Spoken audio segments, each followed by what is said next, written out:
Witam wszystkich bardzo serdecznie. Gołębie Karmela. Taka tu oto piękna samiczka od hodowcy z niedalekiej miejscowości. Chyba z Pruchnej, to jest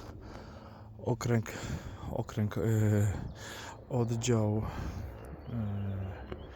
Strumień. Tutaj mamy zbliżenie na numerki 884. Weszła wczoraj do nas z lotu niedzielnego. Przeleciała sobie 50 km. Tutaj hodowca prosił, żeby go wypuścić. Samiczka sobie pojadła, popiła. Wypuszczamy ją. Życzymy jej powodzenia, niech wraca do domu. Zaraz zadzwonimy do hodowcy, czy wróciła. Powodzenia.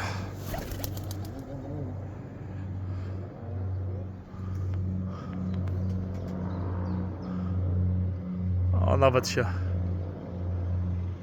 nie zająknęła.